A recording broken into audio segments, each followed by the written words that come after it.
경기도 군포의 한 은행에서 70대 할머니가 농사를 지어 모은 전 재산 3천만 원을 인출했습니다. 은행 앞에서 누군가와 통화하는 할머니의 모습을 발견한 경찰은 보이스피싱임을 직감하고 도움의 손길을 내밀었습니다. 쉬는 날 외출하던 중 보이스피싱범의 협박을 당하고 있는 할머니를 구한 군포경찰서 정명우 형사를 사건 현장에서 만나봅니다. 네, 오늘 함께 사는 세상의 주인공 기지를 발휘해서 70대 할머니의 3천만 원을 지켜준 형사입니다. 네, 경기도 군포경찰서에 근무하는 정명우 형사인데요. 비번이던 날에 외출을 했었다고 해요. 근데 은행 근처에 70대 할머니를 한 분 발견하게 되는데 이 할머니의 표정이나 행동이 심상치 않았던 겁니다. 가방을 하나 이렇게 안고 있고 또 휴대전화를 통해서 통화를 하고 있는데 굉장히 불안한 표정이더라는 거죠. 그런데 이제 또 오랜 경찰 생활을 하셨던 분이니까 직감이 있었나 봐요. 이 불안해하는 모습을 보면서 이 보이스피싱 범죄를 의심하게 됐고 이 할머니를 끝까지 쫓아가서 잃을 뻔했던 3천만 원이라는 거액을 지킬 수 있었다는 것입니다. 네, 당시 상황이 어땠을지 직접 들어보겠습니다. 정명우 군포경찰서 형사의 목소리입니다. 일단 할머님께서 계속 불안해 보이시는 모습이랑 가방도 이제 안에 들은 게 많으시고 이렇게 꼭 끌어안으시는 모습을 보고서 좀 이상하다라는 생각이 들다 보니까 그 느낌상 이렇게 지나쳐서는 안 되겠다라는 생각이 들더라고요. 그래서 이제 처음에는 바로 이렇게 가까이 가면은 도움을 전혀 안 받으시려고 하실 것 같아서 조금 이제 거리를 두고 조금 더 지켜보다가 이제 택시를 타려고 하시는 거에서 제가 확신이 드는 거죠. 네, 최근에 유행하는 표현 중에 느낌적인 느낌이라는 얘기가 있잖아요. 뭔가 촉이 왔다, 네. 느낌이 있었다. 어떻게 그 짧은 순간에 알 수가 있었을까요? 아마 정명우 형사 같은 경우는 보이스피싱 범죄 관련돼서 상당히 관심이 있고 그 사건을 취급해 본 적이 있을 것 같습니다. 경험이 있을 것 같아요. 제가 볼 때. 정 형사가 그 할머니를 우연히 본 장소가 은행 앞이에요.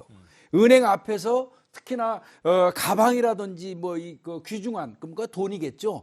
소중한 게 들어있는 걸 끌어안고 전화를 계속 하는 그 모습, 그리고 그 전화를 걸면서 할머니의 표정, 뭔가 다급하고 쫓기는 것 같은 표정, 이런 거. 더더군다나 또 이 할머니 같은 경우는 또 용케요.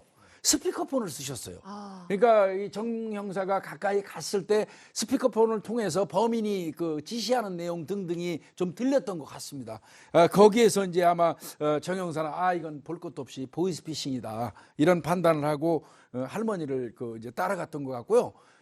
대체로 저렇게 이제 할머니들한테 그 돈을 인출해서 뺐을 때는 택시를 타고 본인들이 요구하는 장소로 오도록 해요.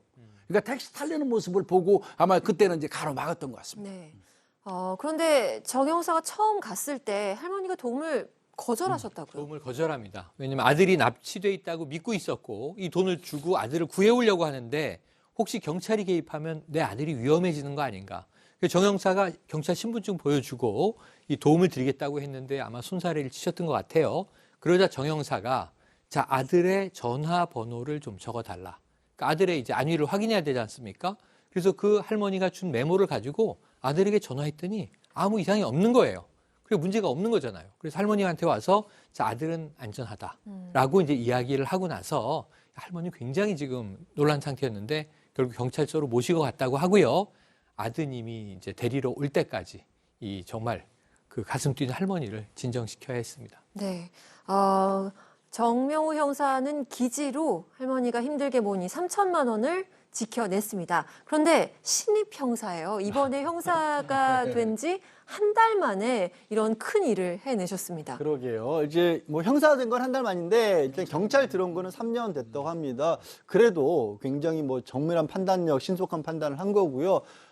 사실 또 게다가 그날이 근무하는 날도 아니었던 거예요. 화면 보시는 것처럼 형사라고 하기엔 너무 앳돼 보이세요. 근데 저 어떤 능력을 보니까 앞으로 이제 우리 김복준 교수님처럼 진짜 민한 형사로 대성하시지 않을까. 경찰청에서도 표창 받았다고 합니다. 네, 굉장히 눈빛이 늠름한 우리 정명우 형사. 보이스피싱을 막아낸 그 소감 들어보겠습니다.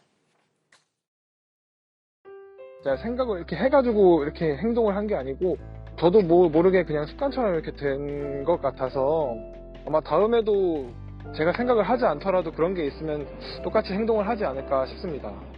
또 저뿐만이 아니고 뭐 대한민국의 경찰관이라면 누구나 그랬을 거라고 생각을 해요. 개인적인 소감으로는 이제 그 어머님께서 피해 보시는 걸 막았다라는 거에서 이제 개인적으로는 조금 뿌듯함을 느끼고 네, 저희가 표창을 드리고 싶은 마음을 담아서 얘기를 했었는데 이제 경찰에서 표창을 받을 예정이라고 합니다. 이번 사건의 경우에는 정명훈 형사가 알아채서 다행히 막을 수 있었습니다. 그런데 그렇지 못했다면 이건 할머니가 모은 전 재산과 다름없는 돈을 지금 보이스피싱으로 다 날려버릴 수 있는 상황이었는데 사건 만장에서 여러 번 전해드렸습니다. 보이스피싱을 예방한다, 막는다. 어떻게 해야 될까요? 대표적인 게 기관 사칭형이에요. 어디 검찰청 검사. 근데 분명히 말씀드리는데 검사 그렇게 한가하지 않습니다. 일반인들한테 검사가 직접 전화한 일은 절대 있을 수 없으니까 아예 검사라고는 거짓말이에요. 네. 그렇게 생각하시면 되고 금감원 뭐 무슨 국장 뭐 이것도 다 거짓말이고요. 또 무슨 수사관이라면서 전화와 출석 요구하는데 그거 서면으로 하지 전화로 안 합니다. 그러니까 그건 끊으시고요.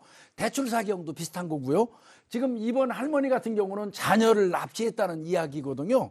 그런데 그 아마 당황한 상태에서 그 목소리를 들려주면 속을 수 있어요. 그래서 유학을 보낸 그 부모님들이나 또 군대 보낸 부모님들 아이들 학교 보내면 가까운 친구 전화번호 정도는 하나 더 알아두시는 게 좋습니다. 네. 그래서 그런 경우에 아들하고 연락이 안 되면 친구나 이런 동료한테 전화를 해서 확인하는 것도 좋습니다. 자녀 여러분의 친구들의 연락처 알고 계시고요. 또 출석 요구는 서면으로 하고 검찰에서는 전화를 직접 하지 않습니다. 이렇게 정리를 해드리면서 오늘 사건 마장 여기서 마무리하도록 하겠습니다.